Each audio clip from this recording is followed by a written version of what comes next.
चलिए देखिए, तो हम लोग क्या पढ़ते हैं? भौतिक विभाग। ठीक है, अभी आप लोग को लिखने का तो बाकी है आप लोग, है ना? तो जितनों से आप लोग को लिखा देते हैं, आप लोग को पढ़ना भी आज आप लोग, ऐसा नहीं है। छत्तीसगढ़ राज्य का भौतिक विभाग, जिसमें हम लोग क्या पढ़ते हैं, लास्ट पढ़ते हैं दंडकारण्य का पठार। क्लियर है? तो उस जो है दंडकारण्य पठार में हमारा कुछ बचा हुआ है, जैसे कि अपवाह तंत्र, जैसे कि जलवायु, जैसे कि आपका खनिज संसाधन। ये सारे टॉपिक आपका बचा हुआ था। क्लियर है? तो मैं बारी बारी से जो 4 टॉपिक बचे उसको समझाता हूँ, उसके बाद हम लोग क्या कंटिन्यू आप लोग लिखेंगे आज। ठीक है? तो पहला क्या आपका अपवाह तंत्र। वैसे आप लोग इसको पढ़ने के पश्चात आप लोग के समझ में आ भी जाना चाहिए कि दंडकारण्य का अपवाह तंत्र की अगर बात करें तो क्या होगा। क्या रहेगा आपका अपवाह तंत्र? अपवाह तंत्र इसका आपका दंडकारण्य का क्या आपका अपवाह तंत्र। पूरा याद है आप लोग को मैप पूरा? ठीक है, आप लोग को मैप बहुत क्लियर कट और जितनी भी बातें हमने बोले हैं, ठीक है, वो आप लोग को याद होना चाहिए पहला बात। तब जाके आपको समझ में आपको आएगा कि एक्चुअल में होता क्या है उसमें।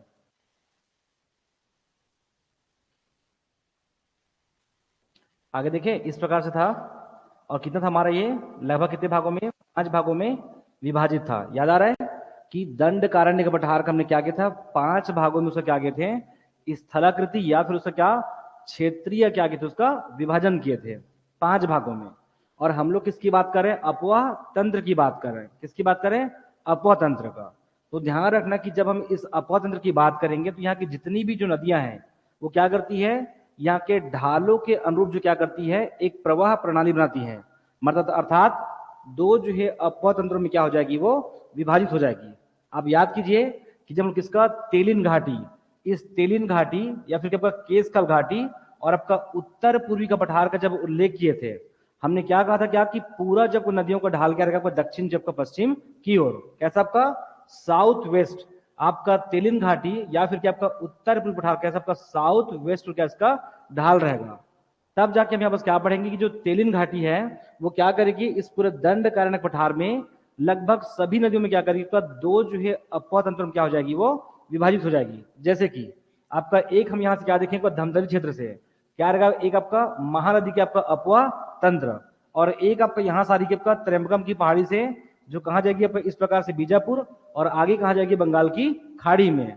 तो जितनी भी आपका तिलिन घाटी के आपका नीचे जितनी भी नदियां हैं वो सभी कहाँ आएगी? आपका इंद्रावती में, और इंद्रावती से कहाँ आएगी? आपका गोदावरी नदी में। वही आपका अगर तिलिन घाटी के ऊपर देखिए बस क्या रहेगा? ये महानदी है। इसी महानदी में यहाँ की जितनी भी आपका छोटी छोटी जब का सहायक नदियां हैं वो सभी कहाँ जाएगी? आपका महानदी में क्या हो जाएगी? वो शामिल हो जाएगी। क्लियर है ये? तो आपको इस प्रकार से आपको देखना है कितने दो जो है अपवाह तंत्रों में क्या होगी? वो विभाजित होगी। इसका मतलब यह है कि जो छत्तीसगढ़ राज्य में अगर मैं दंडकारण्य के पठार की बात करूं तो यहाँ दो अपवाह तंत्रों का यहाँ पर क्या रहेगा? विस्तार रहेगा। एक रहेगा गोदावरी अपवाह तंत्र और एक क्या रहेगा? आपका महानदी आपका अपवाह तंत्र। आप लोग ऑलरेडी एक पढ़ोगे अपवाह तंत्र टॉपिक, उसमें क्लियर है, उसमें देख सकते हो। अगर आपको केवल बेसिक समझना है तो आप ध्यान रखेंगे इस प्रकार से आपका कालाहांडी आपका इस प्रकार से आपका उड़ीसा से आती है, और बस्तर, बस्तर से कहा जाएगा आपका दंतेवाड़ा, और दंतेवाड़ा से आपका बीजापुर आती कौन? आपका इंद्रावती नदी। आपको समझना होगा तो। और इसी जो है इंद्रावती में इस प्रकार से यहां से आएगी आपका निब्रा, निब्रा नदी। यहाँ से रिवर आपको लिखना नहीं है, क्यों समझना बस है। निब्रा और क्या आपका गुड्रा रिवर। और वही अगर मैं कोंडागांव की बात करूं यहाँ से क्या आपका बोर्डिंग, और यहाँ बस आपका नारंगी रिवर। और ध्यान रखना कि सभी का डायरेक्शन कैसा रहेगा? दक्षिण जो क्या रहेगा आपका? पश्चिम इसका डायरेक्शन रहेगा। क्लियर है? ऐसा क्यों हो रही है? क्योंकि यहाँ की जब दो नदियों को अगर हम प्रवाह की बात करेंगे तो यहाँ का ढाल यहाँ से तय करती है कि यहाँ पर से किस प्रकार की नदी प्रवाह प्रणाली होगी। तो कैसी होगी? ये जो हमारे को तेलिन घाटी है या उत्तर पूर्वी पठार है उसकी भू आकृति ऐसी है कि क्या उसके जितने भी आपका दक्षिण में है वो सभी नदियां क्या करके दक्षिण से पश्चिम की क्या होगी? वो प्रवाहित होगी। और उसके ऊपर की जो नदियां कहाँ जाएगी? आपका वो महानदी में जाके क्या होगी? वो विसर्जित होगी। अर्थात इस पूरे दंडकारण्य में क्या होगा? दो प्रकार के अपवाह तंत्र का क्या रहेगा? विस्तार रहेगा। एक आपका गोदावरी अपवाह तंत्र और दूसरा यहाँ पास क्या रहेगा? हमारा आपका महानदी के आपका अपवाह तंत्र। आप देख लेना जितनी भी नदियां रहेंगी वो सबका सब कहाँ आएगी? हमारा आपका इंद्रावती में, और इंद्रावती कहाँ आएगी? हमारा गोदावरी जो कि आपका नदी में। जबकि वही यहाँ पास महानदी में क्या रहेगी? आपका कुछ छोटी नदियां कहाँ जाएगी? आपका महानदी में जाके विसर्जित होगी। ऐसा आपको ध्यान रखना इसको। क्लियर है? आगे देखिए, तो रहेगा आपको अपवाह तंत्र याद हो जाएगा। क्या रहेगा? केवल सिंपली पढ़ लीजिए बस क्या कि दो अपवाह तंत्रों के पास क्या है? विस्तार है। एक आपका गोदावरी अपवाह तंत्र और एक क्या रहेगा हमारा आपका, बंद कैसे हो गया, चलिए आ जाएगा, पता नहीं आज ही तो अपडेट हुआ है, ये हो जाएगा। ये क्या आपका अपवाह तंत्र।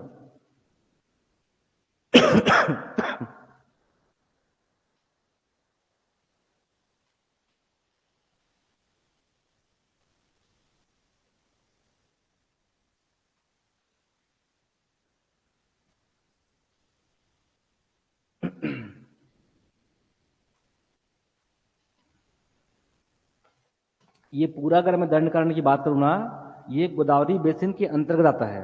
जब लिखेंगे दर्शन लिखोगे केवल विस्तार है करके, ये पूरा जो दंड कारण्य है वो गोदावरी बेसिन के अंतर्गत आता है। मतलब यहाँ की 90 से 95% आपको नदियां किस में जाएगी? आपका गोदावरी नदी में जाकर के आपका वो शामिल होगी, उसमें सम्मिलित होगी। और जो कौन सा हमारा आपका जो तिलिन घाटी कारण, हमारा जो महानदी, उसमें क्या लगभग से मुश्किल से 5-10% नदियां क्या होगी? महानदी में जाके क्या होगी? वो शामिल होगी। तो आपको लिखते समय आपको लिखना है कि क्या कि पूरा जो आपका दंड कारण क्षेत्र आपका महानदी आपका अपवाह तंत्र फिर महानदी बेसिन के अंतर्गत क्या आपका आता है। ऐसे मैं लिख के दिखाऊंगा आपको, मैं अभी आपको समझना बस रहेगा आपको। देखिए आगे अगला का आपका मिट्टी एवं क्या आपका वनस्पति, मिट्टी एवं जो क्या आपका वनस्पति, इसी टॉपिक का है दंड कारण का। मिट्टी एवं जो क्या आपका वनस्पति, मिट्टी एवं जो क्या आपका वनस्पति। देखिए आगे, तो क्या आपका वनस्पति की बात करेंगे बस क्या, अगर मैं इस प्रकार से मानूं कि दंड कारण्य की बात करें, अगर दंड कारण्य का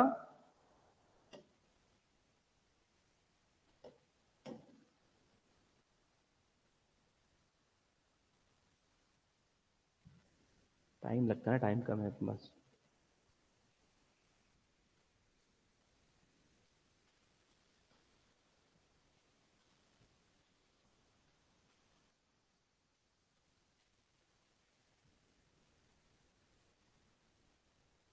चला के देखिए किसकी बात कर रहे हैं? मिट्टी एवं जो कि आपका वनस्पति। मिट्टी एवं अगर वनस्पति की बात करें तो सबसे पहली बात कि इस पूरे दंड कारण्य को देखिए कि जो हम 5 जो क्षेत्रीय विभाजन किए थे, 5 आपका क्षेत्रीय विभाजन, उसमें मूल रूप से हमको क्या दिखाई पड़ता है? या तो वहां पर सबका पूरा आपका पहाड़ी है या फिर क्या आपका पूरा आपका पठार है। एक्चुअली तो पूरा दंड कारण्य का पठार खुद पठारी है, लेकिन उसको अगर पूरी उसकी भू आकृति को देखेंगे, भू धातु संरचना को, तो क्या दिखाई पड़ता है? छोटा मोटा आपका दक्षिणी मैदान में बेसिन दिखाई दे रहा था और हमारा उसी के उत्तर में क्या था? हमारा आपका कोटरी बेसिन था। उसके अलावा जब का लगभग दंड कारण्य के सभी क्षेत्रों में क्या था हमारा आपका? एक तो क्या था? पहाड़ी है या फिर क्या आपका पठारी है। तो पूरा अगर मैं दंड कारण्य की बात करूं तो ये पूरा आपका वनों से लगभग क्या आपका 52%, ये 52% क्या आपका वनों से क्या आपका ये आच्छादित है। पहली बात क्या आपका? ये 52% क्या आपका वनों से आच्छादित है। लिखना तो लिख लो आप लोग, ठीक है? अगर अभी लिखोगे तो बाद में लिखाना नहीं पड़ेगा मेरे को, ठीक है? तो लिखोगे, लिखोगे इसमें लिखोगे आपका पहाड़ी था, पहाड़ी तथा पठारी भागों की बहुलता है। फिर हट गया क्या? पहाड़ी तथा पठारी, पहाड़ी तथा पठारी भागों की बहुलता है। पठारी भागों की बहुलता है कहां? इस पूरे जो आपका दंड कारण में पठारी भागों की यहां पर क्या आपका बहुलता है।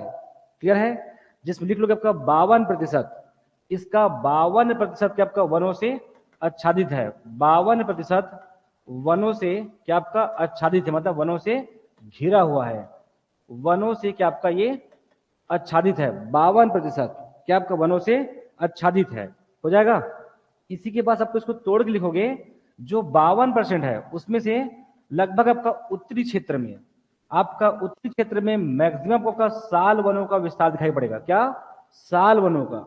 और वही अगर बात करें दक्षिण की, अगर बात करें दक्षिण क्षेत्र के पास क्या आपका सागौन वनों का यहाँ पास क्या आपका विस्तार है। याद आ रहा है? केस काल में क्या था? साल था। लेकिन जैसे हम लोग किसकी बात करते हैं? नारायणपुर बीजापुर की बात करते हैं, बस क्या मिलता है हमको? सागौन दिखाई पड़ता है। तो केवल आपको केवल जानना, बस नहीं आपको लिखने की भी आपको शैली लेना। क्लियर है? तो क्या रहेगा? पहाड़ी और जो है पठारी भागों की बहुलता है इस दंड कारण्य के पठार में। 52% आपका क्षेत्र क्या आपका वनों से पूरा आपका आच्छादित है। और उसमें भी क्या हमारा आपका उत्तरी क्षेत्र में आपको साल और दक्षिण में क्या आपका सागौन वनों के यहाँ पास विस्तार है। इसके अलावा ऐसा नहीं कि दंडकारण्य में किसी प्रकार का वनस्पति नहीं है। अगर देखेंगे, अगर ओवरऑल देखेंगे तो पूरे छत्तीसगढ़ राज्य में 43% केवल क्या आपका मिश्रित वन है।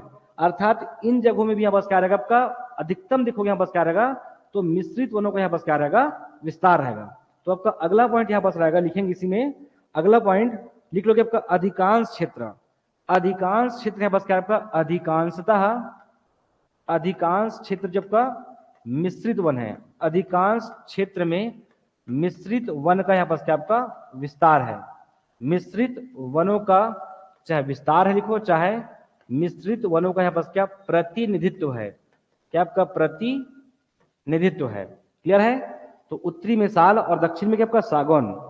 और अगर आप बहुत डीप में जब पढ़ेंगे तो दिखाई पड़ेगा कि जो सागौन है, तो आपका जो नारायणपुर जो इलाका है उन सभी में आपका एक अच्छी क्वालिटी का वापस क्या मिलता है, सागौन मिलता है।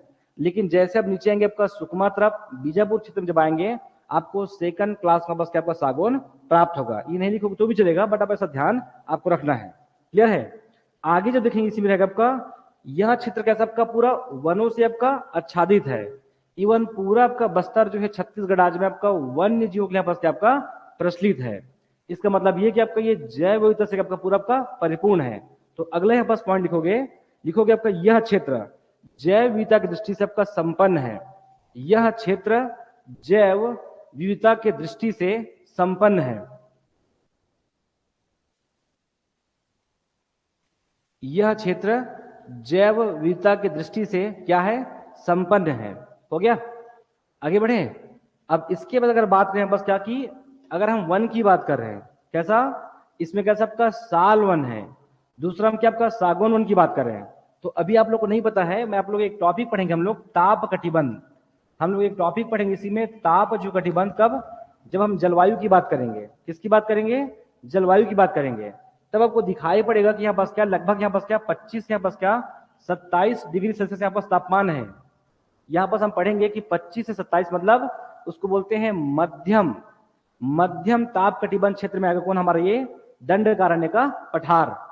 तो आपको ध्यान रखना है कि यहाँ पास कि अगर मैं पूरा इस अगर दंडकारण्य की बात करूं तो इस दंडकारण्य का जब जो उत्तरी क्षेत्र है वो इस दक्षिण की तुलना में कैसा आपका वो आर्द्र है। मतलब यहाँ पास नमी की मात्रा यहाँ की तुलना में ज्यादा है और यहाँ का आपका तापमान जो यहाँ की तुलना में क्या आपका वो कम भी है। वो तो आपको ध्यान रखना कि इसका आपका उत्तरी क्षेत्र कैसा है, या बोल सकते हैं बस आपका ठंडा क्षेत्र है अपेक्षाकृत किसमें आपका दक्षिण क्षेत्र की तुलना में।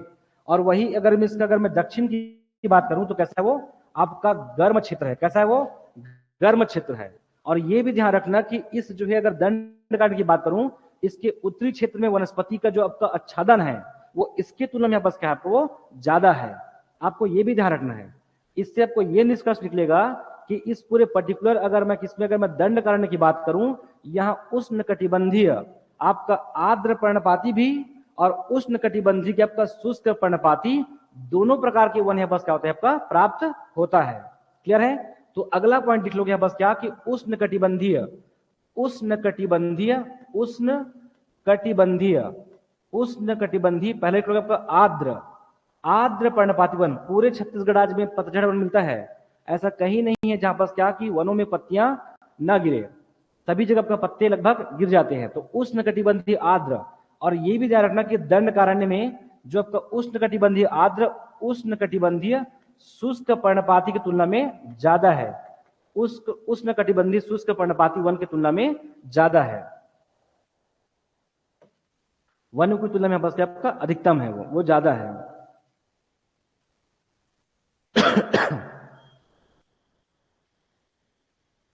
आगे बढ़े, देखिए आगे ये आप लोग एकदम क्लियर दिखना चाहिए। ठीक है? हमारा उत्तर में यहां पास क्या रहेगा आपका साल वन है, दक्षिण में क्या आपका सागौन वनों का विस्तार है। इसका उत्तरी क्षेत्र कैसा है, इसकी तुलना में क्या आपका ये आर्द्र ठंडा है, इसमें नमी है। और इसी क्षेत्र में बस क्या आपका उष्णकटिबंधीय आर्द्र पर्णपाती वन और यहाँ पर आपका उष्णकटिबंधीय के आपका शुष्क पर्णपाती वन आपको प्राप्त होगा। ये जो तापों के बारे में लोग कब पढ़ोगे, जब हम लोग पढ़ेंगे ताप कटिबंध, उसमें आपको समझ में आएगा कि यहाँ पर ऐसा क्यों होता है। वो क्लियर है? आगे बढ़े, लिखोगे इसी में, इसमें साल वनों की प्रधानता है। इस पूरा जो है दंडकारण्य में साल वनों की प्रधानता है, इसीलिए इसे साल वनों का द्वीप कहा जाता है। लिखोगे, एग्जाम में क्वेश्चन पूछा हुआ कि साल वनों का द्वीप किसको बोलते हैं, तो छत्तीसगढ़ राज्य के दक्षिणतम क्षेत्र को बोलते हैं। लिखोगे, साल वनों की प्रधानता, साल वनों की प्रधानता है, इसीलिए इसे साल वनों का द्वीप कहा जाता है। साल वनों का द्वीप कहा जाता है। अगला लिख लोगे, इसी जो है दंडकारण्य में लिखेंगे, इसमें यहां विभिन्न बहुमूल्य औषधि व यहां विभिन्न बहुमूल्य औषधि व वन्य प्राणियों की भी बहुलता है। यहां विभिन्न बहुमूल्य औषधि, हर्रा, चिरौंजी, तेंदुपत्ता, ये सब यहां पास मिलता है। क्लियर है? यहां विभिन्न बहुमूल्य औषधि व वन्य प्राणियों की भी बहुलता है। वन्य प्राणियों की भी बहुलता है। लिखोगे आपका वनों का विस्तार, वनों का वितरण या फिर वनों का विस्तार। वनों का यहाँ पास क्या विस्तार, तो यहाँ पास मिलता है कि आपका लिख सकते हो साल, साल, सागौन, साल, सागौन, और यहाँ पास क्या आपका बांस भी मिलता है, आपका बांस, और कल लोगे आपका मिश्रित। मैं बिल्कुल नहीं कह रहा हूं कि ज्यादा है, ठीक है, सबसे यहाँ पास मिश्रित है, साल, सागौन, बांस और मिश्रित, इस प्रकार के अलग अलग वनों का यहाँ पास क्या है विस्तार है। इसे चाहो तो केवल ऐसा डॉट दे दो ना, ऐसा आप लोग ग्रेटर दे नहीं दोगे, ऐसा डॉट दे दोगे, ठीक है। क्या, साल का, सागौन का, मिश्रित और साथ में क्या आपका बांस वनों का यहाँ पास क्या है विस्तार है। हो जाएगा, आगे बढ़े। अब अगला इसमें देखो कि मिट्टी, हम मिट्टी एक अलग टॉपिक पढ़ेंगे इसके बाद ना, बाद में। अभी हम केवल ये समझ रहे हैं कि पूरा दंडकारण्य में किस किस प्रकार की मिट्टी मिलती है। तो मिट्टी में यहाँ पास देख लो कि आपका लाल जो है, एक लोग आपका लाल जो है आपका दोमट मिट्टी, लाल दोमट मिट्टी, लाल दोमट मिट्टी छत्तीसगढ़ राज्य में लगभग 10 से 15% के आसपास मिलता है लाल दोमट मिट्टी जो है। और एक किस्म का लोग यहाँ पास क्या आपका लाल बलुई जो है क्या आपका मिट्टी, लाल बलुई मिट्टी छत्तीसगढ़ राज्य में 25 से 30% केवल क्या मिलता है लाल बलुई मिट्टी मिलता है। अगर बात करें कहाँ मिलता है, तो इस पूरे क्षेत्र में मिलता है आपका लाल बलुई मिट्टी। इस पूरे में आपका बस्तर है, दंतेवाड़ा, इन क्षेत्रों में क्या मिलेगा लाल बलुई मिट्टी है। और जैसे हम किसकी बात करेंगे, इस पूरे मैदान की बात करें, यहाँ पास क्या मिलेगा आपका लाल जो कि आपका दोमट मिट्टी मिलेगा। क्लियर है? तो यहाँ पास लाल दोमट मिट्टी और इन जो है मध्य और आपका उत्तरी क्षेत्र में क्या मिलेगा आपका लाल बलुई मिट्टी आपका प्राप्त होगा। बाकी कितना एग्जैक्ट कहाँ मिलता है वो कहाँ हम लोग पढ़ेंगे, पूरा मिट्टी में। मिट्टी में पूरा इसका वितरण पढ़ेंगे, उसमें आपको एक एक जगह को याद करना पड़ेगा कि एग्जैक्ट बीजापुर में कहाँ कहाँ क्या मिलता है लाल बलुई मिट्टी मिलता है। वो टॉपिक कहाँ आएगा, मिट्टी में आएगा वो, ठीक है। इतना हो जाएगा। तो ये रहा आपका मिट्टी एवं क्या आपका वनस्पति। तो वनस्पति को आप अच्छे से पढ़ेंगे ना, कि दंडकारण्य की वनस्पति को लिखने के लिए अगर बोला तो आपको आराम से लिखने आपको आना चाहिए। शुरुआत यहीं से करोगे कि क्या इस दंडकारण्य पठार में उष्णकटिबंधीय क्या आपका आर्द्र व जो है शुष्क वर्ण पर्णपाती वनों का विस्तार है। आप कब स्टार्ट यहीं से करोगे। और यहाँ पर क्या साल वनों की बहुलता है, इसीलिए दंडकारण्य को क्या आपका साल वनों का द्वीप कहा जाता है। आपको मुख्य बातों का पॉइंट करना है। इसके अलावा बात केवल साल वनों को नहीं है, यहाँ पर कई ऐसे वनस्पति मिलते हैं जो कैसा आपका एक औषधि के लिए क्या आपका कार्य करता है वो। क्लियर है? और काफी क्या आपका बहुमूल्य, हाँ काफी रेट है उसका। अगर आप जाके देखोगे पूरे लघु वनोपज में उसका दाम जाके देखिए 6,000 7,000 रुपये केजी है। अब मिलता नहीं है उस तरीके से, बहुत ही कम मात्रा में है, लेकिन काफी वो महंगी है। वो कहाँ मिलेगा आपको, लघु वनोपज के यहाँ पर देखोगे उसका लिस्ट देखोगे राज्य सरकार का, आपको वहां दिखाई पड़ जाएगा, ठीक है। तो अगला का लोग इसी में क्या होगा, खनिज संसाधन। खनिज संसाधन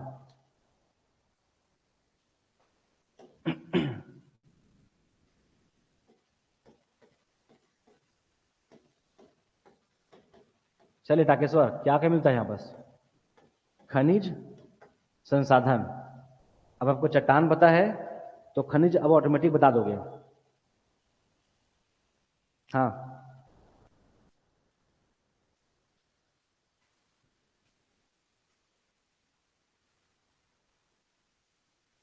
एक भी नहीं आ रहा है खनिज याद। कल ही तो बताया हूं मैं, यहाँ पास कितने सारा बीजापुर पढ़ाया तो। हाँ, जब कडप्पा सेल समूह है तो क्या मिलेगा, चूना मिलेगा, कोरंडम मिलेगा, गार्नेट मिलेगा। पूरे भारत देश में अकेला सुकमा और दंतेवाड़ा का टीना का सबसे अधिक यहाँ पास क्या है भंडारण है, कल बताया हूं। और टीना का आपका उत्पादन में छत्तीसगढ़ राज्य पूरे भारत में टॉप पे है। अब यही बस तो टॉप पे रहेगा ही रहेगा हर बार, चाहे भंडारण चाहे आपका उत्पादन। लिखोगे संसाधन की दृष्टि से इसको लिखते जाइए ताकि बाद में लिखाना ना पड़े। संसाधन की दृष्टि से बहुत संपन्न या फिर धनी प्रदेश है। लिखोगे आपका संसाधन, खनिज संसाधन की दृष्टि से, खनिज संसाधन की दृष्टि से क्या आपका बहुत ही क्या आपका बहुत संपन्न, संपन्न या फिर लिख सकते हैं बस क्या आपका धनी, या ये कैसा आपका धनी प्रदेश है। धनी जो है आपका प्रदेश है भाई, राजस्व में सेकंड नंबर में आता है इन लोगों का नाम, क्या आपका धनी प्रदेश है। हो जाएगा। लिखोगे आपका लौह अयस्क, लिखोगे क्या क्या मिलता है, तो पास खनिज संसाधन की बात करें तो यहाँ पास क्या लौह, लौह अयस्क, लौह अयस्क सेकंड में लिखोगे टीन, यहाँ पास क्या टीन मिलता है। और क्या आपका अभ्रक, अभ्रक, और क्या यहाँ पास रहेगा आपका चूना पत्थर, चूना पत्थर याद आ रहा है, चूना पत्थर कहाँ मिलता है, चूना पत्थर आपका पूर्वी जगदलपुर, और साथ में आपका पश्चिमी भोपालपट्टनम में क्या मिलता है आपका चूना पत्थर। क्लियर है। इसके अलावा लिख लोगे आपका संगमरमर, लिख लेंगे यहाँ पास क्या आपका संगमरमर। अरे भाई इस अभ्रक संगमरमर को पूछता है कहाँ मिलता है, अभ्रक संगमरमर। और क्या बक्साइड, बक्साइड व जो है कोरंडम, बक्साइड, बक्साइड व जो है क्या आपका कोरंडम। आप ध्यान रखेंगे कोंडागांव मिलता है बक्साइड। अगर मैं दंतेवाड़ा की बात करूं कि ओपनली याद रखिए क्या कि बक्साइड का यहाँ पर क्या बड़ा प्रयोगशाला भी है, किसमें केसकाल में। तो बक्साइड का जो भंडारण है आपका कोंडागांव में है। कोंडागांव से स्टार्ट होगा, केसकाल से कहां तक जाएगा वो हमारा वो कांकेर का पूर्वी छोर तक आपका बक्साइड का यहाँ पास क्या आपका ऐसा मौजूदगी है, भी हुआ नहीं खुदाई बट यहाँ पास उसकी पुष्टि हो चुकी है। आपको ऐसा ध्यान रखना है। तो क्या रहेगा मुख्य क्या आपका लौह अयस्क, ये तो पढ़े हो छत्तीसगढ़ राज्य के 4 लौह अयस्क सीरीज में से एक क्या था हमारा आपका कांकेर से लेके पूरा कहां तक आपका दंतेवाड़ा तक का। क्लियर है। पूरे एक एक का नाम याद करना है। अभी बस सुनिए कि बस यहाँ पास लोहा प्राप्त होता है। तो क्या लौह अयस्क टीन, पूरे छत्तीसगढ़ राज्य पूरे भारत में टीन का भंडारण में और उत्पादन में आपका टॉप पर है, नंबर 1 पर है। साथ में आपका अभ्रक मिलता है इसी जो आपका बस्तर क्षेत्र में, और आपका चूना पत्थर, संगमरमर, बक्साइड व कोरंडम, इसके अलावा आपका गार्नेट, ये सब भी कहाँ मिलता है आपका इसी बस्तर क्षेत्र में। तो ये आपका खनिज संसाधन लिखोगे इसमें सर्वाधिक मात्रा में, सर्वाधिक मात्रा में कच्चा लोहा का उत्पादन और भंडारण इसी जो है दंडकारण्य प्रदेश में है। लिख लोगे कच्चा लोहा, इधर बस क्या आपका कच्चा लोहा, कच्चा लोहा या फिर क्या आपका लौह अयस्क का क्या चाहे आपका भंडारण हो, आपका भंडारण हो चाहे आपका उत्पादन हो, छत्तीसगढ़ राज्य के परिप्रेक्ष्य में दोनों में क्या आपका ये नंबर 1 है। कौन, दंडकारण्य क्षेत्र में, बैला जिला में। लिखा गया लौह अयस्क, पहले बोल चुके हैं कि कच्चा लोहा कैसा, यहाँ पास आपका हेमेटाइट, यहाँ पास सेकंड क्लास, पूरे भारत में मैग्नेटाइट टाइप का लोहा प्राप्त नहीं होता है, तो छत्तीसगढ़ में भी नहीं होता है। हेमेटाइट सेकंड क्लास का, यहाँ पास क्या सेकंड द्वितीय श्रेणी का यहाँ पास क्या मिलता है, लौह अयस्क यहाँ पास आपका प्राप्त होता है। किसका, सेकंड क्लास। मैग्नेटाइट नहीं मिलता है, बस क्या आपका हेमेटाइट टाइप का। और इसी जो है कच्चा लोहा क्या करता है आपका जापान को, आपका जापान के पास क्या आपका निर्यात, जापान को क्या आपका निर्यात इसी जो है बैरा जिला से क्या करते हैं जापान को लौह अयस्क निर्यात किया जाता है। हो जाएगा। तो यहाँ पास क्या क्या मिल गया, एक तो बेसिक की खनिज संसाधन क्या रहेगा, लोहा है, टीन है, अभ्रक है, संगमरमर है, बक्साइड है, चूना पत्थर है, कोरंडम है, गार्नेट है। मतलब इस प्रकार तब जाके हम इसको बोल रहे हैं कैसा, एक दंडकारण्य प्रदेश का आपका एक जो है संपन्न या फिर क्या आपका ये एक धनी प्रदेश है। किस आधार पे, क्योंकि इतनी प्रकार के बस जो हमारा 31-21 प्रकार का जो खनिज है उसमें से बहुलतम खनिज कहाँ मिलता है, इसी दंडकारण्य क्षेत्र में, इसलिए से क्या बोला गया धनी प्रदेश है। दूसरी बात आपका सबसे अधिक मात्रा में लोहे का भंडारण और लोहे का जो प्रोडक्शन है वो इसी जो आपका बैराडीला क्षेत्र में होता है, इसलिए क्या रहेगा ये धनी प्रदेश है। जब राजस्व की बात करेंगे तो दंतेवाड़ा आपका छत्तीसगढ़ राज्य का वो सेकंड थर्ड नंबर का राजस्व सबसे अधिक पैसा देने वाला क्या रहेगा आपका जिला रहेगा, वो कौन, आपका दंतेवाड़ा। ये सब पढ़ोगे कहाँ पे, इकोनॉमी में, इधर नहीं पढ़ोगे। क्लियर है। और साथ में हम क्या बोल कि जो कच्चा लोहा है भंडारण और उत्पादन में क्या आपका नंबर 1 है, और कैसा सेकंड क्लास का द्वितीय श्रेणी का बस क्या मिलता है, कच्चा लोहा प्राप्त होता है। और इसी लोग हम लोग क्या करते हैं यहाँ से आपका जापान में हम लोग क्या करते हैं, इसको हम लोग क्या करते हैं निर्यात एक्सपोर्ट करते हैं। क्लियर है। लिखेंगे अब इसी में आपका बक्साइड, अगला को बस आपका बक्साइड। तो बक्साइड के बाद थोड़ा सा लिखोगे बक्साइड। अगर मैं बक्साइड की बात करूं तो पहला ये क्या है, एल्यूमिनियम के लिए क्या आपका ये कच्चा माल है, लिखते हैं उसको एल्यूमिनियम का खनिज अयस्क है। एल्यूमिनियम बक्साइट का मेन क्या आपका कैसा है, आपका एल्यूमिनियम, एल्यूमिनियम का ये क्या आपका खनिज, मतलब उसके लिए कच्चा माल के रूप में काम करता है, खनिज अयस्क है, खनिज अयस्क है, एल्यूमिनियम का खनिज अयस्क है, पहली बात। दूसरा लिख लो आपका उत्तरी, उत्तरी जो है कोंडागांव, मतलब उत्तर कोंडागांव केस काल से, ये कहां प्राप्त हुआ है, तो उत्तर कोंडागांव, उत्तर कोंडागांव, उत्तर कोंडागांव में क्या आपका केस काल, केस काल ये तहसील है, केस काल से लिख लोगे आपका उत्तर कोंडागांव केस काल से, लिखेंगे आपका पूर्वी जिले, पूर्वी कांकेर जिले के, पूर्वी कांकेर जिला के आमा बेड़ा तक, पूर्वी जो है कांकेर जिला के आमा बेड़ा तक बक्साइट का निक्षेप है, मतलब उसकी पुष्टि हुआ है, बक्साइट का यहां पर क्या आपका निक्षेप है।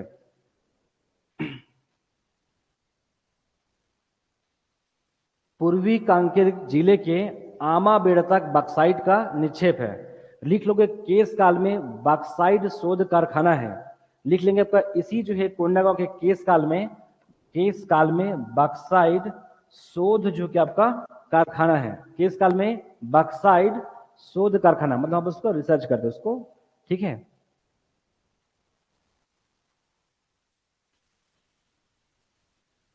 हो जाएगा। अगला कर लोगे आपका उपज, उपज व फसल, दंडकारण्य का उपज व फसल।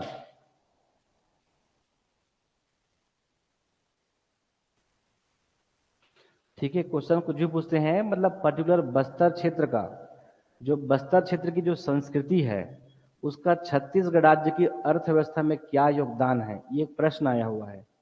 तो जिस बच्चे को घड़वा शिल्पकला के बारे में जिसको नहीं पता रहेगा, और उसको जब तक ये नहीं पता है कि छत्तीसगढ़ राज्य के राजस्व में या कितने परिवार का जीविकोपार्जन वो चला रहा है, तब तक आप उसके बारे में कुछ भी नहीं लिख पाएंगे।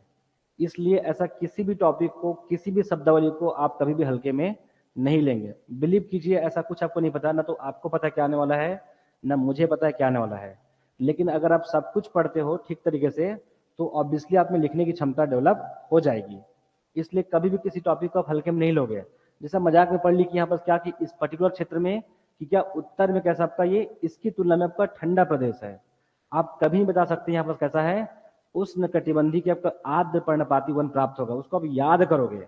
लेकिन अगर आपको ये पता है कि ताप कटिबंध, हम जैसे से ऊपर बढ़ते जाएंगे यहाँ पास तापमान की मात्रा कम होती जाएगा, और बात तापमान की नहीं है, यहाँ पास वर्षा की मात्रा भी कम होती है। जैसे यहाँ पास 1500 mm वर्षा होती है, जैसे हम यहाँ पास बढ़ेंगे आपका 1400 से यहाँ पास क्या होगी 1500 mm आपको वर्षा होगी।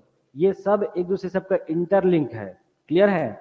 तो जब हम ताप कटिबंध पढ़ेंगे आपको उसमें आपको और फील होगा उसमें कि हाँ ये सारी बातें हम लोग इससे पहले पढ़ चुके हैं, उस कॉन्सेप्ट को हम केवल पुट करेंगे केवल, क्लियर है कि कोई भी चीज से हवा में अचानक से नहीं आएगा वो। आगे बढ़ूं मैं, तो लिखेंगे कि आपका उपज व फसल, उपज व फसल। अगर देखेंगे ना इस पूरे, अगर मैं बस्तर की बात करूं, तो जैसे हम बस्तर की बात करते हो दिमाग में आता है कोदो कुटकी, क्या, कोदो कुटकी, मक्का, ज्वार, लगभग इस प्रकार का आपका तिलहन फसलें हैं, हमारे दिमाग में ये आता है। लेकिन ऐसा नहीं है, अगर देखोगे ना तो बस्तर का अभी भी 70% क्षेत्रों में ठीक ठाक मात्रा में चना, गेहूं और धान का उत्पादन किया जाता है। लेकिन हाँ एक ऐसा है, ये आपका आदिवासी बेल्ट है, और कैसा है यहाँ का जो मैदान है, कैसा है यहाँ का धरातल आपका ऊसर है, मतलब क्या अनउपजाऊ है। तो यहाँ का जो आपका स्ट्रक्चर कैसा है, कोदो कुटके के लिए। लेकिन उसके अलावा भी यहाँ पर आपका धान, गेहूं और चना का आपका बहुल मात्रा में बस आपको उसका प्रोडक्शन किया जाता है।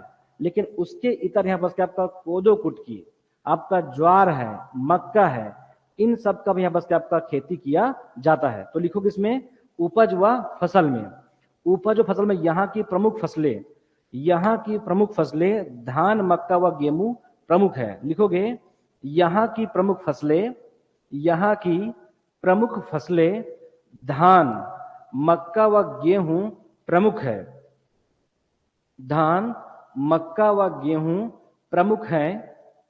लिखोगे आगे, लेकिन आदिवासी क्षेत्र होने के कारण, लेकिन आदिवासी क्षेत्र होने के कारण कोदो कुटकी, लेकिन आदिवासी क्षेत्र होने के कारण कोदो कुटकी, कुल्थी, कोदो कुटकी, कुल्थी, ज्वार, कोदू, कुटकी, कुल्थी, ज्वार, अरहर व उड़द आदि की खेती भी उड़द आदि की खेती भी की जाती है। उड़द आदि की खेती भी की जाती है। आज भी जो बस्तर के लोग क्या करते हैं कि इस फसल को डायरेक्टली एमएसपी के माध्यम से कई लोग नहीं बेचते हैं, पता हो जाते हैं मार्केट में और जाकर क्या करते हैं, उसके बदले क्या करते हैं, वो नमक वगैरह आज भी वापस लेकर आते हैं। वो अपने कोदो कुटकी को लेके जाएंगे मार्केट में और किसी कोचिया को दे देंगे और वहां से क्या करेंगे, नमक वगैरह क्या करते हैं उसके बदले लेकर आ जाते हैं। आज भी पास एक अच्छी मात्रा में एमएसपी उस प्रकार से उनको प्राप्त नहीं होता जैसे कि मध्य क्षेत्र में हमको प्राप्त होता है। तो लिखोगे इसमें फसलों को शहर में बेचकर, ये केवल सब जानकारी के लिए, ऐसा कोई लिखना बहुत जरूरी नहीं है। आपका फसलों को शहर में बेचकर बदले में, फसलों को शहर में बेचकर बदले में नमक, कपड़ा और बर्तन आदि खरीदा जाता है। नमक, बर्तन और कपड़ा आदि खरीदा जाता है, ये खरीदते हैं।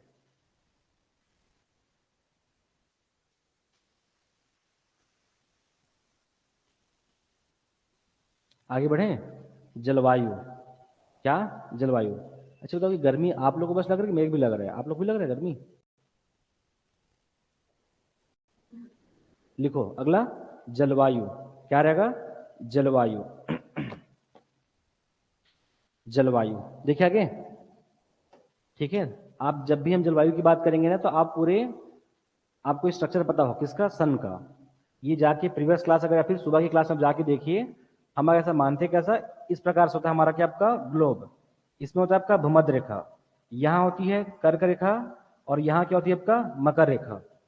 एग्जैक्ट जो है 21 मार्च को, 21 मार्च को क्या होती है, ये कर्क रेखा के लंबवत होता है। एग्जैक्ट यहाँ पास क्या आपका 21, ठीक है, इसके आसपास 21 जून को क्या रहेगा आपका, वो कर्क रेखा के लंबवत, यहाँ पास क्या भूमध्य रेखा के, सॉरी भूमध्य रेखा के लंबवत होता है 21 मार्च को। 21 जून को क्या होगा आपका, वो कर्क रेखा के लंबवत। आप ये पढ़े होंगे भारत भूगोल में, जिस समय लंबवत होता है उसी समय हमारा क्या होती है, लगभग भारत में दक्षिण पश्चिम मानसून क्या होता है, स्टार्ट होता है कब, लगभग 1 जून के आसपास। क्लियर है, तो ये आपका 21 जून। अगेन अगर हम बात करें इसी भूमध्य रेखा में वापस फिर से नीचे आएगी तो बस क्या बनेगा आपका 23 सितंबर। 23 सितंबर के बस क्या रहेगा हमारा, आपका वापस भूमध्य रेखा के लंबवत रहेगा कौन, आपका सन रहेगा। तो क्या इस समय जब रहेगा इसके लंबवत रहेगा तो इस समय क्या होगा, पूरे भारत वर्ष के अधिकांश भूभाग में क्या रहेगा आपका, आपका एक ठीक ठाक है बस आपका ग्रीष्म काल के आपका ऋतु पड़ता है। मतलब पूरा भारत वर्ष उस समय क्या आपका काफी गर्म होता है। कब, जिस समय क्या रहेगा हमारा, इस समय कर्क रेखा के ऊपर रहेगा तो, और जैसे ही आपका भूमध्य रेखा के नीचे आएगा तो क्या होगा हमारा, आपका ये वाला क्षेत्र कौन सा, चाहे दंडकारण्य का हो, चाहे बोल सकते हो कौन सा हमारा आपका दक्षिण का पठार, जो हमारा प्रायद्वीपीय पठार है, वो कैसा होगा, थोड़ा सा गर्म होगा उसकी तुलना में। वापस फिर क्या होगा हमारा, देखेंगे इसी में आपका ये दिसंबर में, तो 22 दिसंबर को, 22 दिसंबर को हम क्या देखेंगे आपका, मकर रेखा के क्या होगा, ये आपका ये लंबवत होता है। ये डेटा याद कर लो, ये सब एग्जाम में पूछता है। क्लियर है, 21 मार्च को मकर रेखा, 21 जून को क्या रहेगा भूमध्य रेखा ना, 21 मार्च को, 21 जून को क्या रहेगा मकर रेखा के लंबवत। क्लियर है, 23 सितंबर को ना, 23 सितंबर को वापस क्या होगा आपका भूमध्य रेखा के लंबवत। अरे भाई सूर्य जो क्या करती है, केवल मकर रेखा से कर्क रेखा के बीच क्या करती है, केवल वो विस्थापित होती है। क्लियर है, इसलिए आप लोग पढ़ते हो शीतोष्ण कटिबंध और यहाँ पर शीत कटिबंध, मतलब सूर्य का प्रकाश जो है शीतोष्ण और शीत कटिबंधी क्षेत्र में नहीं पड़ता है, केवल कहाँ पड़ता है, मकर रेखा और कर्क रेखा के बीच में। क्लियर है, 23 सितंबर को वापस आएगा भूमध्य रेखा और 22 दिसंबर को क्या आएगा हमारा, इस प्रकार से। क्लियर है, हम कहना ये चाह रहे हैं कि पूरा अगर इस दंड कारण्य की बात करें, पूरे वर्ष भर की बात करें, तो यहाँ पर क्या दिखाई पड़ेगा आपको, आपको उच्च तापमान, आपको तापमान आपको ठीक ठाक दिखाई पड़ेगा। क्या तापमान कब की बात चल रही है, जून की बात कर रहे हैं। आप ये पढ़े होंगे कि जब जब हमारा तापमान क्या होता है, आपका हाई होता है, तब तब हमारा आपका प्रेशर क्या होता है, वो लो होता है। उस समय यहाँ पर नमी की मात्रा क्या होती है, वो ठीक ठाक होती है। कभी भी ध्यान रखना कि जब भी तापमान अधिक होगा वहां बस नमी की मात्रा कम होगी। ऐसा 2 किलोमीटर के आसपास जो ऊंचाई है धरातल से लेके 2 किलोमीटर तक ये हमारा जो प्रिंसिपल काम करता है। तो क्या अगर तापमान अधिक होगा तो बस क्या होगा हमारा, आपका आर्द्रता भी क्या होगी, वहां पास आपका अधिक होगी। अब किसकी बात कर रहे हैं हम लोग, अब जब यहाँ पास मकर रेखा में 22 दिसंबर के आसपास जब आती है तो जो यहाँ का जो तापमान है, जो आपको जो 32 डिग्री दिखाई पड़ रहा है, आपका 32 degree Celsius, even 42 degree Celsius तक यहाँ का तापमान होता है। क्लियर है, तो हम उन क्षेत्र क्या बोलते हैं, उष्णकटिबंधी, कैसा, उष्णकटिबंधी क्षेत्र। क्लियर है, और हम बाद में बस क्या पढ़ते कि इसमें कैसा आपका ठीक ठाक मात्रा में बस क्या आपका वनों की यहाँ बस क्या है बहुलता है, मतलब यहाँ बस नमी की भी मात्रा है, तो कैसा उष्ण है, यहाँ पास क्या जलवायु उष्ण है। दूसरा क्या आपका आर्द्र है, यहाँ पास आपका आर्द्रता भी आपको दिखाई पड़ेगा। और तीसरी बात कब जब हम 22 दिसंबर की बात करेंगे तो यही जो हमारा आपका दंडकारण्य है कैसा रहेगा आपका शीतकाल में। शीतकाल में बस ठीक ठाक वर्षा नहीं होती है, पूरा आपका खुला आसमान, मतलब कैसा शुष्क रहेगा, ठीक ठाक आपको हल्की हवाएं चलेगी और हमारा जो आपका जलवायु कैसा रहेगा शुष्क रहेगा। ऐसा एक नहीं लगातार 4 महीने तक ऐसा होती है, तो 4 महीने हमको दिखता है ठीक ठाक तापमान और साथ में नमी भी, और हमको 4 महीना क्या दिखाई पड़ेगा हमको लगभग कैसा आपका शुष्क जलवायु। इसका मतलब ये है कि जो हमारा आपका दंडकारण्य की जो जलवायु है वो कैसी होगी, उष्ण भी होगी, आर्द्र भी होगी और क्या शुष्क, क्या मानसूनी जो है आपका जलवायु, मतलब जो दंडकारण्य की जो जलवायु है वो कैसी रहेगी आपका उष्ण, साथ में आर्द्र व शुष्क मानसूनी जलवायु। तो लिख लेंगे बस जलवायु के बाद में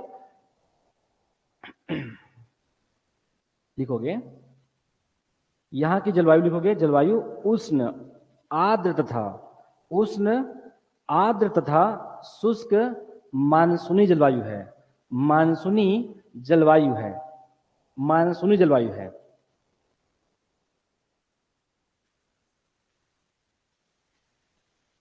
हो गया।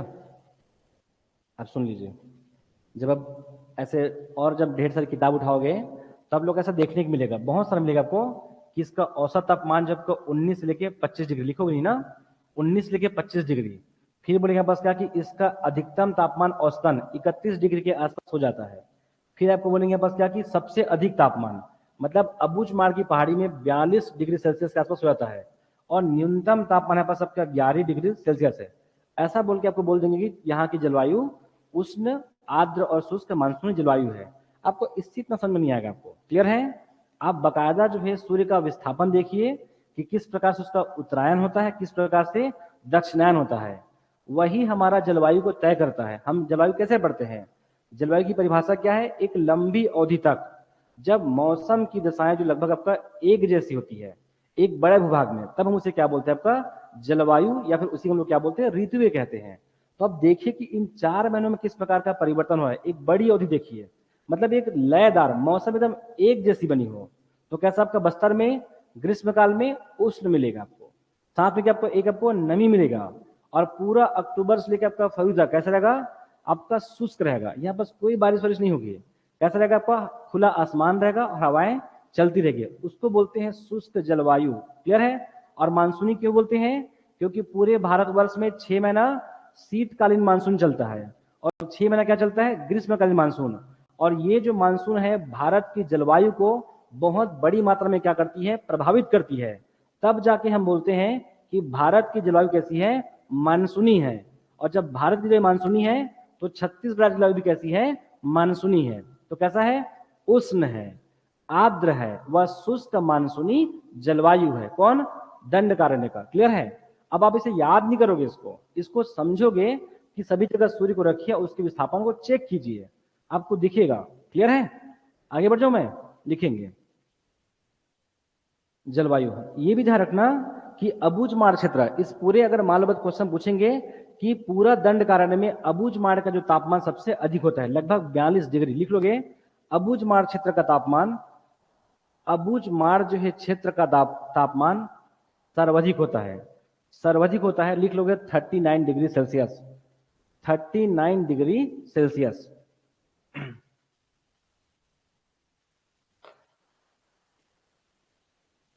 आगे चले लिखो मैकाले पर्वत श्रेणी, मैकाले पर्वत श्रेणी आपको लिखना है आज सभी को, मैकाले पर्वत श्रेणी। तो आज आप लोग का यहां से खत्म हुआ भौतिक विभाग, अब अगला पढ़ोगे आप लोग जलवायु।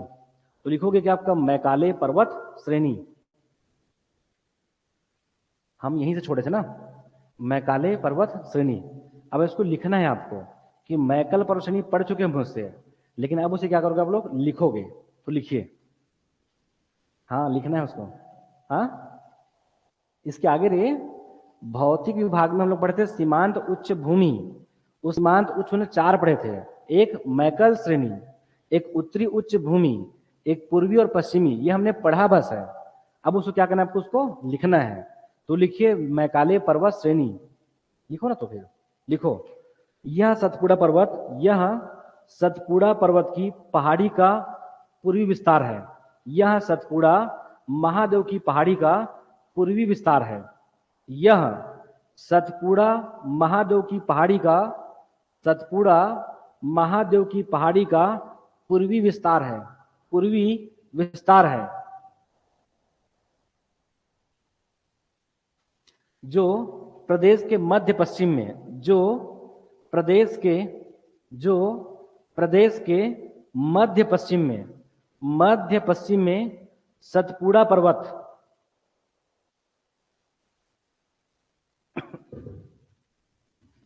जो प्रदेश के मध्य पश्चिम में सतपुड़ा पर्वत की बाह्य दीवार, की बाह्य दीवार के रूप में, की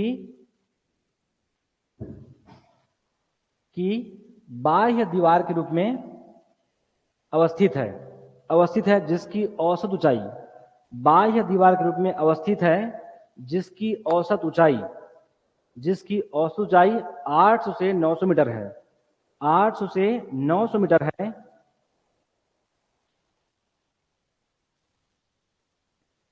लिख लिए, जो 800 से 900 मीटर है, लिखोगे औसत, लिखो जो पेंड्रा, जो पेंड्रा लोरमी, जो पेंड्रा लोरमी कंवरधावा, कंवरधावा राजनांदगांव के, राजनांदगांव के उत्तरी क्षेत्र में विस्तृत है, जो राजनांदगांव के उत्तरी क्षेत्र में विस्तृत है।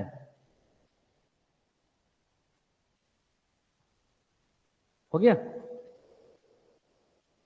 आगे चलें। देखो, महानदी बेसिन का, महानदी बेसिन का प्राकृतिक प्रदेश व महानदी बेसिन का, महानदी बेसिन का प्राकृतिक प्रदेश व सतपुड़ा पर्वत का प्राकृतिक भाग, महानदी बेसिन का प्राकृतिक प्रदेश, प्राकृतिक प्रदेश व सतपुड़ा पर्वत का प्राकृतिक भाग मैकल श्रेणी, मैकल श्रेणी नदी प्रवाह के आधार पर, नदी प्रवाह के आधार पर, नदी प्रवाह के आधार पर अरीय, अरीय या अपकेंद्रीय आकृति बनाती है, अरीय या अपकेंद्रीय आकृति बनाती है। जब इसकी भू आकृति को समझाइए, जब बोलेंगे इसकी भू धरातल संरचना को समझाइए बोलेंगे, तो आपको ये समझाना पड़ेगा, क्लियर है कि कैसी इसकी आकृति है, क्या है। तो आपका अरीय या अपकेंद्रीय आकृति बनाती है, जो क्या करती है, जो महानदी व, जो महानदी व नर्मदा, जो महानदी व नर्मदा तथा, नर्मदा तथा सोनगंगा, नर्मदा तथा सोनगंगा अपवाह तंत्र को विभाजित करती है, अपवाह तंत्र को विभाजित करती है।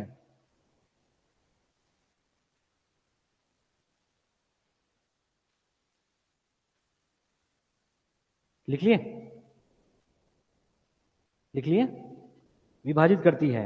लिखेंगे आगे, पूर्व से पश्चिम की ओर, यह लिख लोगे, यह पूर्व से पश्चिम की ओर, यह पूर्व से पश्चिम की ओर ऊंची, ऊंची वनाच्छादित, यह पूर्व से पश्चिम की ओर ऊंची वनाच्छादित, वनाच्छादित उच्चवच कगारवा, उच्चवच कगारवा घाटी, यह क्या लिखो, पूर्व से पश्चिम की ओर ऊंची, ऊंची वनाच्छादित उच्चवच कगारवा घाटी, उच्चवच कगारवा घाटी, जिनकी धाराएं, जिनकी धाराएं लंबी, जिनकी लंबी धाराएं कर लो, जिनकी लंबी धाराएं संकरी और, लंबी धाराएं संकरी और घुमावदार धारियों में, घुमावदार घाटियों में लिख लोगे, घुमावदार घाटियों में, घुमावदार घाटियों में बहती तथा, घुमावदार घाटियों में बहती तथा तेज ढाल, तेज ढाल बनाती हुई, तेज ढाल बनाती हुई मैदान में उतरती है, तेज ढाल बनाती हुई मैदान में उतरती है। हो गया। तेज ढाल बनाती हुई किसमें, मैदान में उतरती है। अगला लोगे पहाड़ की ऊंचाइयों में, पहाड़ की ऊंचाइयों में, या लिख लोगे कि मैकल श्रेणी की ऊंचाइयों में, या फिर मैकल श्रेणी में लिख लो सीधा, मैकल श्रेणी में, मैकल श्रेणी में विषमताएं हैं, मैकल श्रेणी में विषमताएं हैं, जिसमें जिसमें बदरगढ़, जिसमें बदरगढ़, कांदावनी, इधर यासिका, कौन कौन सी पहाड़ी है, हाँ यासिका, मैकल श्रेणी में कौन कौन सी पहाड़ी है, ये हम लोग पढ़ चुके हैं। मैकल श्रेणी में फिर सिहावा, इनका ऊपर जाओगे नहीं जाओगे सिहावा से,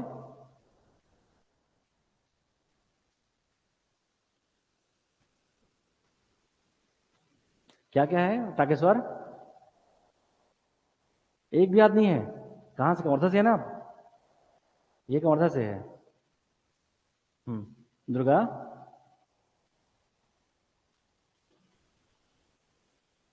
कितना सुंदर लिखा है बताओ, हाँ।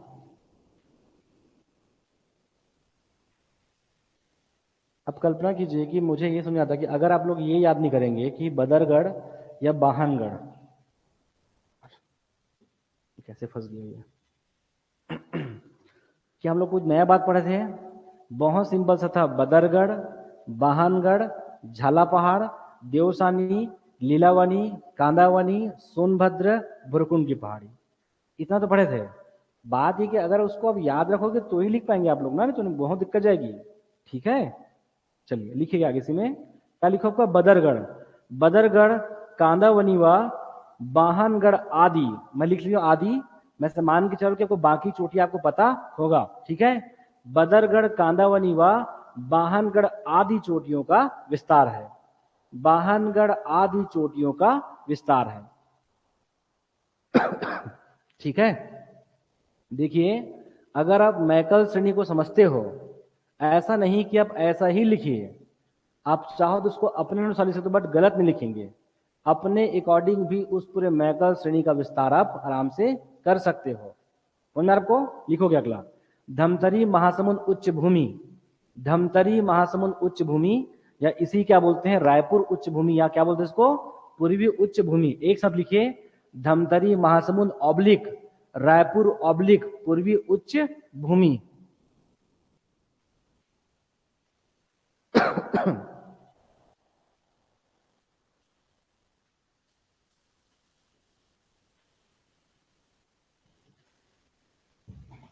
देखिए आगे लिखो, लिखो इसमें, पूर्वी उच्च भूमि, पूर्वी उच्च भूमि, पूर्वी उच्च भूमि रायपुर जिले के, पूर्वी उच्च भूमि रायपुर जिले के दक्षिण पूर्वी भाग में, पूर्वी उच्च भूमि रायपुर जिले के दक्षिण पूर्वी भाग में, अर्धचंद्राकार रूप में, अर्धचंद्राकार रूप में। अब बता, अर्धचंद्राकार बताना पड़ेगा, हम लोग जब खींचे थे पूर्वी उच्च भूमि को तो कैसा लगता था वो, अर्धचंद्राकार आकृति, तो लिखोगे अर्धचंद्राकार रूप में उड़ीसा के पठारवा, या लिख लोगे पूर्वी उड़ीसा के पठारवा, उड़ीसा के पठारवा, ओडिशा के पठारवा, महानदी पार, महानदी पार का संकरा मैदान व महानदी पार का संकरा मैदान के मध्य अवस्थित है। अब ये वो किताब में लिखा हुआ नहीं मिलेगा आपको, आपको इसको गैस करना है खुद से। ठीक है, वह महानदी पार का संकरा मैदान के मध्य अवस्थित है, उच्च भूमि में, उच्च भूमि के लिखोगे, या फिर उत्तरी उच्च भूमि के, सॉरी पूर्वी उच्च भूमि के, पूर्वी उच्च भूमि के लिखोगे उत्तर पूर्व में, पूर्वी उच्च भूमि के उत्तर पूर्व में क्या है, लिखोगे निम्न भूमि, निम्न भूमि, या फिर निम्न समतल भूमि बसना, निम्न समतल भूमि बसना बेसिन, बसना बेसिन व, बसना बेसिन व दक्षिण पूर्व में, दक्षिण पूर्व में क्या है, अभिषेक बता पाओगे कि पूर्वी उच्च भूमि के दक्षिण पूर्व में क्या था?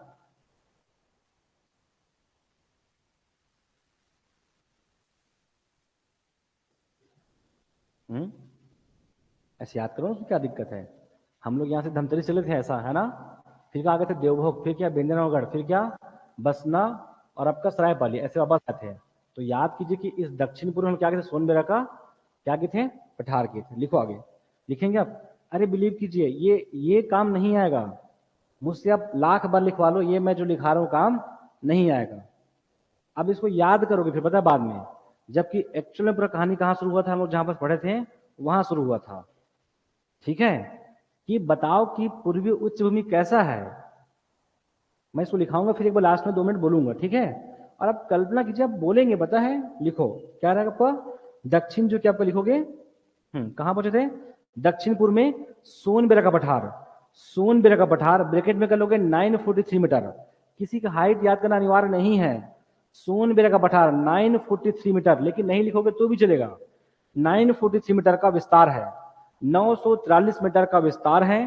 लिखेंगे बलौदा बाजार, बलौदा बाजार गरियाबंद व, बलौदा बाजार गरियाबंद व महासमुंद में, बलौदा बाजार गरियाबंद व महासमुंद में पश्चिम से पूर्व दिशा, पश्चिम से पूर्व दिशा की ओर, पश्चिम से पूर्व दिशा की ओर पश्चिम के पठार का विस्तार है, पश्चिम के पठार का विस्तार है, पश्चिम के पठार का विस्तार है,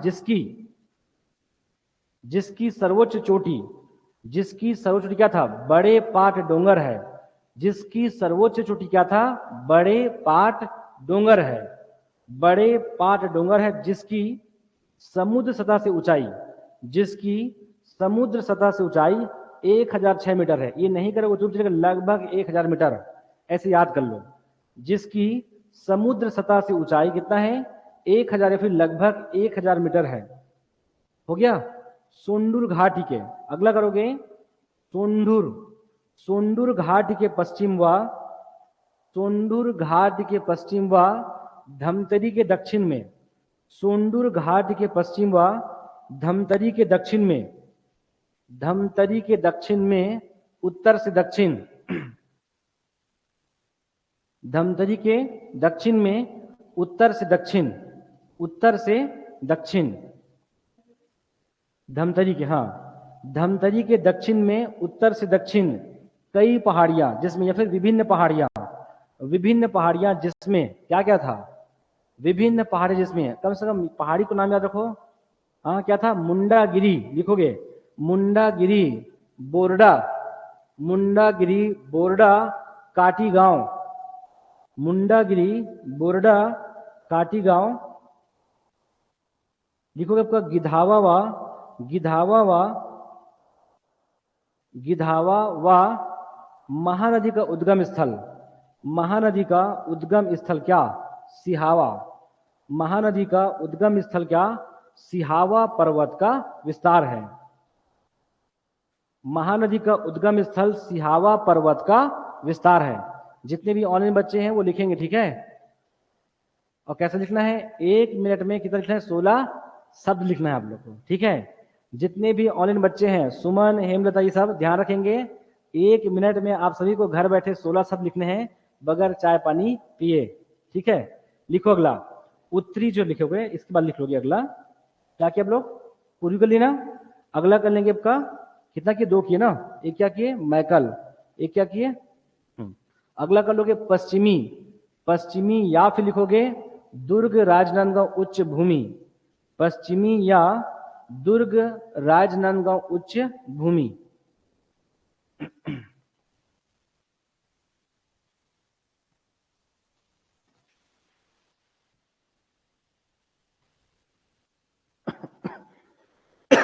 लिखो महानदी बेसिन का, महानदी बेसिन का दक्षिणी पश्चिमी भाग, महानदी बेसिन का दक्षिणी पश्चिमी भाग, जिसका विस्तार, महानदी बेसिन का क्या, दक्षिणी पश्चिम भाग, जिसका विस्तार, जिसका विस्तार गुरूर, जिसका विस्तार गुरूर, डोंडी डोंडी लोहारा, गुरूर, डोंडी डोंडी लोहारा, गुंडरदेही, गुंडरदेही, राजनांदगांव, गुंडरदेही व राजनांदगांव, लिख लोगे मोहला अंबागढ़ चौकी में है, मोहला अंबागढ़ चौकी में, मानपुर नहीं लोगे, मोहला अंबागढ़ चौकी में है,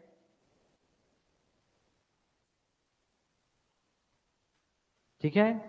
जो क्या करती है, जो महानदी व, जो महानदी व गोदावरी अपवा तंत्र को, जो महानदी व गोदावरी अपवा तंत्र को क्या करती है? विभाजित करती है। जो महानदी व गोदावरी अपवा तंत्र को क्या करती है? विभाजित करती है, विभाजित करती है।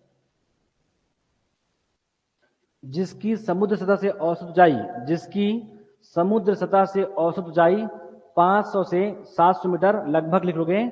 जिसकी समुद्र सतह से औसत ऊंचाई लगभग 500 से 700 मीटर आपका ऊंची है, 500 से 700 मीटर आपका ऊंची है। लिख लोगे जिसमें जिसमें जिसमें क्या है? डोंगरगढ़ की पहाड़ी, जिसमें डोंगरगढ़ की पहाड़ी।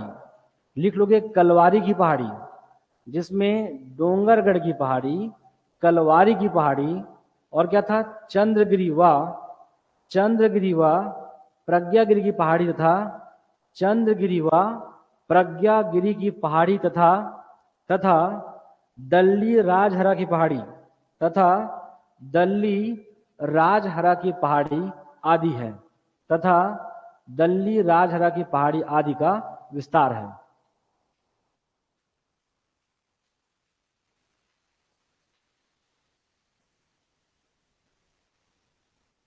हो जाएगा?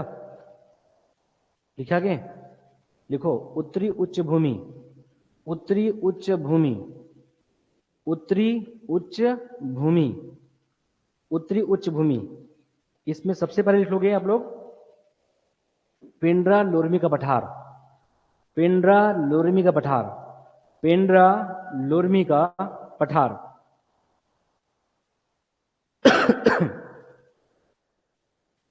पेंड्रा लोरमी पठार लिखोगे।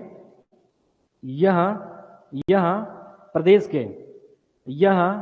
प्रदेश के मध्य पश्चिम क्षेत्र में, यह प्रदेश के मध्य पश्चिमी क्षेत्र में, यह प्रदेश के मध्य पश्चिमी क्षेत्र में पेंड्रा लोरमी व पेंड्रा लोरमी पंडरिया व कटघोरा, पेंड्रा लोरमी कटघोरा व पंडरिया क्षेत्र में विस्तृत है, पंडरिया क्षेत्र में विस्तृत है।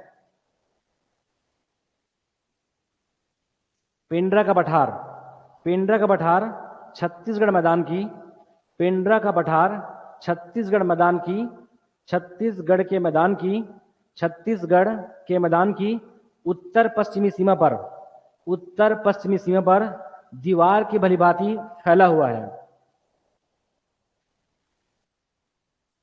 उत्तर पश्चिमी सीमा पर दीवार की भलीभांति फैला हुआ है। जिसकी औसत ऊंचाई, जिसकी औसत ऊंचाई 700 से 900 मीटर के बीच है, जिसकी औसत ऊंचाई 700 से 900 मीटर के बीच है, जिसकी औसत ऊंचाई 700 से 900 मीटर के बीच है।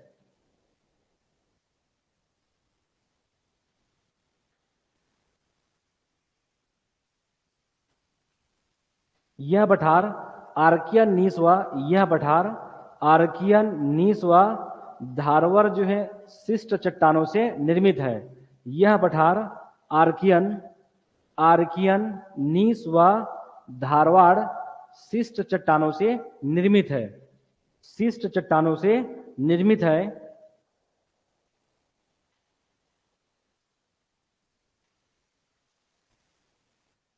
लिखोगे निर्मित है, जिसमें लिखोगे जिसमें पलमा चोटी, जिसमें पलमागढ़, जिसमें पलमागढ़ लाफागढ़ व जिसमें पलमागढ़ 1088 है, लाफागढ़ 1045 है, पलमागढ़ लाफागढ़ व चैतुरगढ़ भी 900 के आसपास है। ठीक है, पलमागढ़ लाफागढ़ व चैतुरगढ़ की चोटी का विस्तार है, पलमागढ़ लाफागढ़ व चैतुरगढ़ की चोटी का विस्तार है।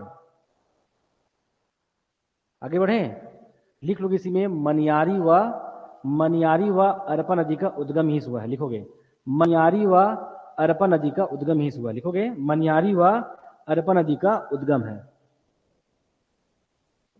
हो गया। अब मैकल श्रेणी में हम लोग बेसिक क्या लिखे थे कि मैकल श्रेणी के आसपास क्या रहेगा? बैगा और अगरिया जनजाति का निवास है। ये सारी बेसिक बातें मैंने नहीं लिखा है, ठीक है, कि उसी मैकल श्रेणी के पास क्या पड़ेगा आपको, हमारा आपका अचानक अभयारण्य है। उसी जो है मैकल श्रेणी में क्या रहेगा हमारा आपका अगरिया और बैगा जनजाति का निवास है। ये सारी बातें आप लोग समझते होंगे, ठीक है, बहुत बेसिक बातें हैं वो, समझ में आ रहा है आपको। आगे बढ़े, लिखोगे कि आपका उत्तरी उच्च भूमि में, ये पेंड्रा लोरमी को आप अलग से लिखेंगे, ठीक है, उसी का हिस्सा है बट उसको अलग से आप लिखेंगे। अगर लिखोगे उत्तरी उच्च भूमि महानदी बेसिन के उत्तर व महानदी बेसिन के उत्तर व महानदी बेसिन के उत्तर व उत्तर पूर्व जिलों के महानदी बेसिन के उत्तर व उत्तर पूर्वी जिलों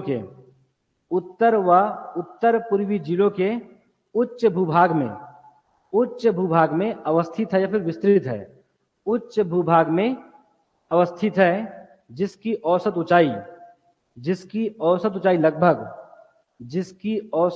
लगभग कितना है, 800 से 900 मीटर है, जिसकी औसत ऊंचाई लगभग 800 से 900 मीटर है, 800 से 900 मीटर है। इसके पूर्वी भाग में रायगढ़ बेसिन व पश्चिम में पेंड्रा लोरमी का पठार व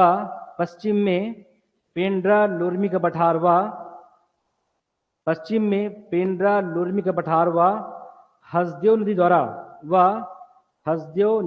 निर्मित हसदेव रामपुरा बेसिन है हो गया। लिखोगे इसके उत्तर, फास्ट तो नहीं हो रहा ना, हो रहा है क्या, हो रहा होगा ना, लेकिन हम लोग स्पीड भी तो आ रहा है ना, आप देखो ना, आप लोग मेंस के बहुत करीब पहुंच रहे हैं ऐसे में, ठीक है। लिख के आगे बढ़े ताकेश्वर, ठीक है, हाँ तो ठीक है कि नहीं है, चलो आगे। इसके उत्तर पूर्व, ठीक है, जब उत्तर पूर्व बोलते तो ऑब्लिक लगा करो, ठीक है, उत्तर पूर्व में, इसके उत्तर पूर्व में छुरी तथा उदयपुर की पहाड़ियां हैं, जिसके मध्य में मान नदी क्या होती है, प्रवाहित होती है। लिखते तो याद होता है आप लोगों को, हाँ ऐसे पढ़ते करके, जिसके बस ये याद आया होगा मान नदी वाला, है ना, जिसके मध्य में मांड नदी प्रवाहित होती है, हो जाएगा। बाकी करोगे कल पूरा लिख दोगे, ठीक है। कल वापस फिर पढ़ना है जलवायु, और जलवायु पढ़ने के बाद फिर से क्या करना है आपको, ये लिखना है कौन सा, ये पूरा मैदान। और कल एनी हाउ भौतिक भाग को खत्म करना है, मतलब खत्म करना ही है, ठीक है, वो खत्म होते रहेगा, आप लोग आगे बढ़ते रहेंगे कंटिन्यू, ठीक है। तो ये बुक्स में एज इट इज हुबहू उतारोगे नहीं। अब किसकी बात करते हैं हम लोग, पूर्वी उच्च भूमि की बात करते हैं। मुझे समझ ये नहीं आता है कि आप लोग को जब हम लोग पढ़ते हैं तो आप लोग को दिखता है कि नहीं दिखता आप लोग को, हाँ, अरे भाई इसमें दिखेगा तभी लिख पाओगे आप लोग। क्या इसको हम लोग अलग से पढ़ के आते, कभी नहीं पढ़ते भाई, हाँ। अब मान लो बात मैं खींच दिया हूं, कैसा, पूर्वी उच्च भूमि, ये धमतरी है, तो एटलीस्ट धमतरी के कम से कम कहां से, उत्तर से स्टार्ट नहीं होगा, हम कहां से, या फिर पश्चिम, या फिर लगभग हम दक्षिण क्षेत्र से स्टार्ट करेंगे, तो क्या पूर्वी से, सॉरी, ये गया कहां गया आपका देवभोग से यहाँ पास पड़ता है बिंद्रानवागढ़, यहां से बढ़ेगा आपका महासमुंद, अब इधर पड़ेगा आपका पिथौरा, बसना, सरायपाली। अब इसको सब विस्तार करने का आपका सारंगढ़ तक का, और अभी जस्ट बोले हैं क्या कि बलौदा बाजार का पश्चिम, मतलब इधर ऐसे जाएगा इस प्रकार से, ये था कि आपका पश्चिमी का पठार, और इसी के ऊपर क्या आपका बड़े पाट डोंगर है। अरे उसी को लिख रहे थे बस, हम कुछ नहीं करते, क्लियर है। और आगे कैसे आएगी, आपको ऐसा बनाना है कि लगना चाहिए बस ऐसा छोटा सा संकरी गली खाली रहे। क्यों खाली रहे, क्योंकि इसी के पास हमारा क्या बनेगा, आपका महानदी संकरा पार का मैदान बनेगा, क्लियर है। इसको छोड़ दीजिए। अब इसकी पहली अवस्था देखो कहां है, क्या है, ये इस राज्य के या फिर महानदी बेसिन का क्या आपका साउथ, क्या हमारा आपका ईस्ट में है, ये दक्षिण पूर्व में क्या आपका ये अवस्थित है, या महानदी बेसिन का क्या आपका ये दक्षिणी पूर्वी भाग है। पहली बात। दूसरा क्या, यहाँ पर सबका उड़ीसा का पठार है, और ये है हमारा कौन, आपका महानदी पार का संकरा मैदान है। इसके बीच में ये क्या आपका अवस्थित है, और बीच में अवस्थित है क्या, और रायपुर, आपका रायपुर के दक्षिण पश्चिमी क्या आपका अर्धचंद्राकार, ये नहीं लग रहा है ये अर्धचंद्राकार, ऐसा मोड़ के देखो कैसा लग रहा है ये आपका, ये अर्धचंद्राकार क्या करती है, आकृति बनाती है। ये हो गया। अब इसी में हमने क्या किया है कि क्या, बलौदा बाजार, बलौदा बाजार इधर पड़ेगा आपका गरियाबंद क्षेत्र और आपका महासमुंद, इसमें इस प्रकार से पश्चिम से पूर्व की ओर क्या आपका पर्वतों का सबका श्रेणी है, जिसे हमने कहा आपका पश्चिम का पठार है। उस पश्चिम के पठार में बस क्या रहेगा, बड़े पाट डोंगर सबसे ऊंची क्या हमारा आपका चोटी है, जिसकी हाइट है लगभग 1006 मीटर या लगभग 1000 मीटर है। इसी जो है कि आपका दक्षिण जो क्या आपका हमारा आपका पूर्व में क्या पड़ेगा, हमारा आपका सोनबेरा का पठार है। क्या है, सोनबेरा पठार है। और इसी के डायरेक्शन में चेक करेंगे तो यहाँ पास क्या पड़ेगा, उत्तर पूर्व में आपका बसना जो निम्न समतली बेसिन, और आपका दक्षिण पूर्व में क्या आपका सोनबेरा का पठार है। जस्ट यहाँ पास देखोगे आपका धमतरी, अब ये रहा धमतरी, तो धमतरी के पास यहाँ पास क्या पड़ेगा, सोंडूर घाटी है।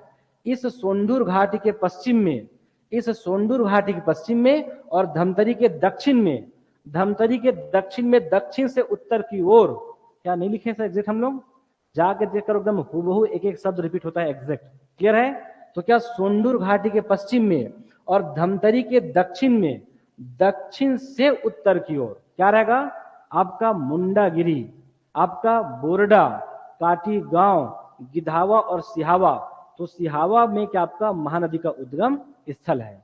ये था हमारा पूर्वी उच्च भूमि था। आप जाके चेक कर लो, एक शब्द इस पार से उस पार नहीं होगा, जैसा मैं बोल रहा हूं एज इट इज आप भी बोलेंगे और आप लोग लिखेंगे। ये मैं आज पढ़ूं चाहे कल पढ़ूं, ये मुझे हमेशा जीवन भर याद रहेगा, क्योंकि उसको मैंने समझा है। ऐसे आप लोग भी उसको समझिए प्लीज। आप लोग एक छोटी सी पहाड़ी का नाम याद नहीं करते आप लोग, हाँ ऐसे कैसे लेगा, है ना। आप लोग भूल गए, आप लोग प्री का मेंस की क्लास में आप लोग, है ना, ठीक है। क्या मोटिवेशन दोगे भाई, आप लोग इतना बड़ा फैसला लिए हो। मैं पहले बोल चुका हूं कि सबसे अच्छा मोटिवेशन है 800 करोड़। इस 800 करोड़ लोगों में 8 अरब लोगों में आपको जिंदा रहना है। ये मैं नहीं कहता हूं, डार्विन कहते हैं, ठीक है। उनका सिद्धांत है the survival of the fittest, उत्तर जीवता का सिद्धांत बोलते हैं। अगर आपको जीवित रहना है तो माकुल परिस्थितियों में आपको ढाल लीजिए। जो ढालता है वो आगे सर्वाइव करता है, और जो नहीं ढालता है उसका जीवन क्या जाता है, समाप्त हो जाता है। तो आप लोग इसको फॉलो कीजिए। यही अच्छा मोटिवेशन है कि 800 करोड़ लोगों में अपने आप को स्थापित करना है। अरे भाई 2 नंबर दोस्तों से पीछे होते तो भी हमको खराब लगता है, क्लियर है। कल्पना कीजिए कि 1 साल बाद इतना मैं चिल्लाया हूँ, जसवंत सर, क्रांति सर, आपने इतना लंबा संघर्ष किया है। कल्पना कीजिए नहीं लिख पाएंगे, कैसा लगेगा, बहुत खराब लगेगा। उस 2 घंटे को याद कीजिए, उस 3 घंटे को याद कीजिए मेंस के परिप्रेक्ष्य में, और प्री के परिप्रेक्ष्य में 2 घंटे क्या, 2 घंटा कल्पना कीजिए। आप 365 दिन तक पता नहीं क्या क्या त्याग करोगे, और मात्र 2 घंटे में आपका पूरा फैसला हो जाएगा। और सबसे लास्ट फैसला तो 20 मिनट में होगा, जहां पास लगेगा ताकेश्वर को ये सही है सही है, अब पूरा मार दोगे 10 का 10, उसमें से 8 गलत निकल जाएगा, तो पूरा खेल खत्म इस 20 मिनट में, ठीक है। उसके लिए आपको पेशेंस चाहिए, आपको ना, आपको एग्जैक्ट ये पता हो ऐसा, तब जाके बना पाएंगे, ठीक है।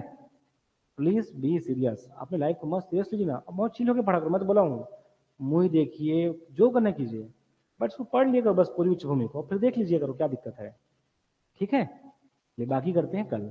तो कल हो सके जलवायु भी पढ़ेंगे और साथ साथ क्या करेंगे उसको लिखेंगे भी, ठीक है। चलो थैंक यू क्लास। प्लीज आप लोग और पढ़िए लेकिन ना।